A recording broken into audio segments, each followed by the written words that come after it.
السلام علیکم دوستو، میں ہوں یوسف گل شیخ، چینل رد عمل 786 سے۔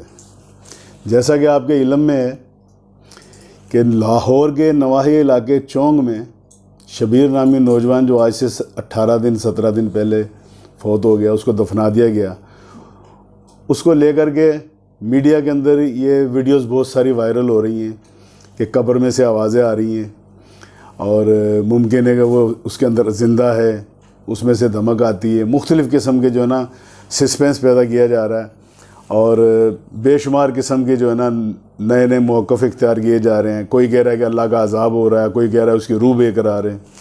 لیکن میں آپ کو سچی بات اور آسان بات، مشکلات میں نہ آپ کو ڈالنا ہے نہ اپنے آپ کو ڈالنا ہے، سیدھی بات کرنی ہے آسان اور سادہ زبان کے اندر، انشاءاللہ آپ کو سمجھ آ جائے گی۔ اور میرے چینل کا مقصد یہی ہوتا ہے کہ سیدھی بات کی جائے اور اسٹوری کے وہ اینگل کو جو آپ کے ذہن میں سوالات ہوتے ہیں، ان سوالات کو میں اس کا جواب دینے کی کوشش کروں۔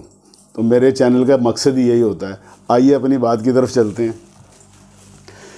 شبیر یہ جو لڑکا فوت ہو گیا، یہ لوہے کا سریے کا کام کرتا تھا، شرٹنگ کا۔ اس کا اس سے ایک چھوٹا بھائی تھا، چھوٹا بھائی ہے موجود، جو کہ گونگا ہے۔ جب یہ انتقال کر جاتا ہے، اس کی تدفین ہو جاتی ہے، تو 3 یا 4 دن بعد وہ اس کا جو چھوٹا بھائی ہے وہ قبر پہ جاتا ہے مٹی وغیرہ درست کرنے کے لیے، اس کو دیکھ بھال کرنے کے لیے۔ اب ظاہر ہے وہ گونگا ہے، ممکن ہے وہ بہرا بھی ہو۔ اب یہ ہے کہ جب وہ یہ کام کر کے واپس آتا ہے تو ظاہر محلے میں یا علاقے میں یا دوست جو ملتے ہیں یا کوئی جاننے والا ملتا ہے تو وہ پوچھتا بھائی کہاں سے آیا ہے؟ تو اس نے بتایا اس طریقے سے کہ میں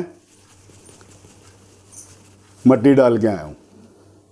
وہ کہاں مٹی ڈال کے آیا، پوچھنے والوں نے پوچھا، تو اس نے بولا کہ جو میرا بھائی فوت ہو گیا ہے اس کے اوپر مٹی ڈال کے آیا ہوں۔ اب سمجھنے والے نے یہ سمجھا کہ یہ قبر پہ گیا تھا اور قبر میں آوازیں آ رہی ہیں۔ اب یہ ایک پرسیپشن کریٹ ہوتا ہے نا، یہاں سے ایک چیز پیدا ہوتی ہے۔ اس کے بعد جناب علی یہ بات چلنا شروع ہوتی ہے، لوگ قبر پہ جاتے ہیں، کوئی کان لگا رہا ہے، کوئی اس کو ہاتھ لگا کے چیک کر رہا ہے، کچھ لوگ کہہ رہے ہیں یار کچھ محسوس نہیں ہو رہا، کچھ لوگ کہہ رہے ہیں محسوس ہو رہا ہے۔ یہ ساری سٹوریاں آپ دیکھ سکتے ہیں، سوشل میڈیا بھرا پڑا ہے اس کے ساتھ۔ لیکن جو مسئلہ تھا وہ میں نے آپ کو بتا دیا۔ اب یہ وہ اینگل ہے جو میں نے بتایا کہ جہاں سے یہ اسٹوری کریٹ ہوتی ہے۔ اب اس کا یہ تو ایک سلسلہ، اس اسٹوری کا ایک حصہ یہ ہے کہ یہ اس طریقے سے اسٹوری کریٹ ہوتی ہے۔ اب اس کے اندر جو ہے نا معاملات چلنے شروع ہو جاتے ہیں، میڈیا اس کے اوپر آ جاتا ہے، لوگ مختلف آتے ہیں، محلے والے چھوڑ کے دور دراز سے بھی لوگ آنا شروع ہو جاتے ہیں اور اپنا اپنا موقف، اپنی اپنی سوچ، اپنے اپنے منہ میں جو بات آتی ہے، کسی کو آواز آ رہی ہے، کچھ اس کا انکار کر رہے ہوتے ہیں۔ متعلقہ جو کمیٹی وغیرہ، علاقے کے جو انتظامیہ، وہ سب جو ہے نا وہاں لگ جاتی ہے، پولیس وغیرہ اس کو روکنے کے لیے، بھئی یہ کیا معاملہ چل گیا۔ وہ میں آپ کو پہلی ویڈیو میں بتا بھی چکا ہوں۔ تو یہ سلسلہ تو چل رہا تھا، کہانی یہاں سے کریٹ ہوتی ہے۔ اس کے بعد اب اس اسٹوری کا دوسرا حصہ یہ ہے کہ یہ جو لڑکا سریے کا کام کرتا تھا، جو فوت ہو گیا، جس کا نام شبیر تھا، اس کو جس دن یہ کام پہ نہیں گیا تو اس کے ٹھیکیدار نے کسی اسٹور سے یا ڈسپینسر عام ڈاکٹر سے کوئی دوائی لے کے دی۔ اس ڈاکٹر کے بھی انٹرویوز آ چکے ہیں۔ وہ کہتا ہے کہ میں نے اعصاب کی طاقت کا جو ہے نا، اعصابی طاقت کا اس کو کوئی انجیکشن لگایا۔ اس کے بعد اس کی حالت بگڑ جاتی ہے اور یہ انتقال کر جاتا ہے۔ انتقال کرنے کے بعد یا طبیعت خراب ہونے کے دوران جو گھر والے ہیں اس کو لے کے جناح ہاسپٹل بھی جاتے ہیں۔ جناح ہاسپٹل کے اندر ڈاکٹر جو ہے نا اس کی موت کی تصدیق کرتے ہیں اور باقاعدہ وہ سرٹیفکیٹ جو لکھ کے پرچی پہ دیتے ہیں، ڈیتھ سرٹیفکیٹ، وہ بھی دیتے ہیں لواحقین گھر لے کے جاتے ہیں۔ گھر جانے کے بعد اس کے جو بھی رسومات ہوتی ہیں، آخری اس کی غسل ہوا، تدفین ہوئی اور سارے معاملات ہو گئے۔ اس کے بعد جب یہ رومر پھیلنی شروع ہو جاتی ہے تو گھر والے بھی ششوپن میں پڑ جاتے ہیں کہ کیا مسئلہ ہے۔ اور اس کا دوسرا رخ یہ ہے کہ یہ لڑکا جو سریے کا کام کرتا تھا، اس نے اس ٹھیکیدار سے تقریباً 7 لاکھ روپے لینے تھے. جو کوئی کام کرتا ہوگا اس کی طرف رہتے ہوں گے, اور وہ اس کو پیسے دیتا نہیں تھا. کبھی دے دیے 400 500 200 300 1000 ٹال مٹول. تو یہ اس کے جو ہے نا اس نے ٹھیکیدار نے پیسے دینے تھے.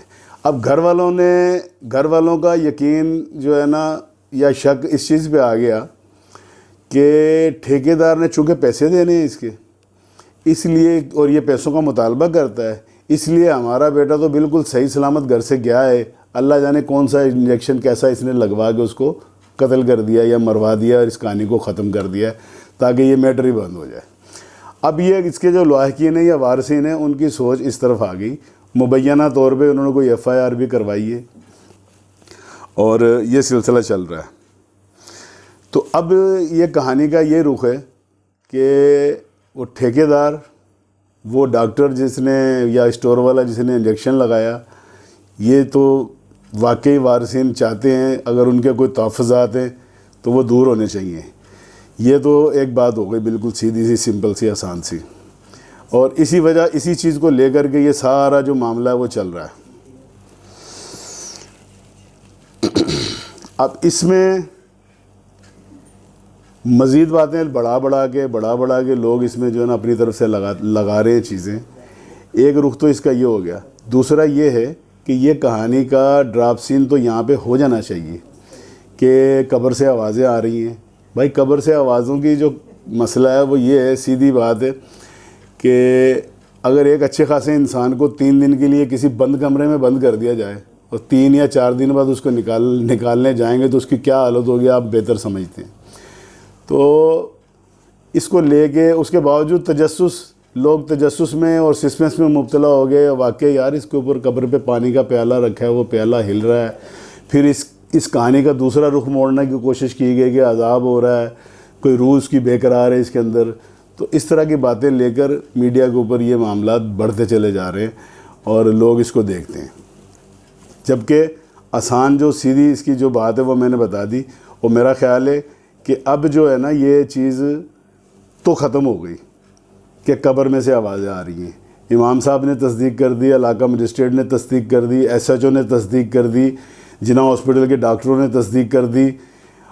اس کے بعد اس کا دوسرا اینگل یہ ہے کہ اگر وہ بندہ جس نے اس کو انجیکشن لگایا اس نے اگر کوئی غلط کام کیا ہے یا ٹھیکیدار نے کوئی غلط کام کیا ہے تو ان کے جو وارثین ہیں ان کی داد رسی ہونی چاہیے.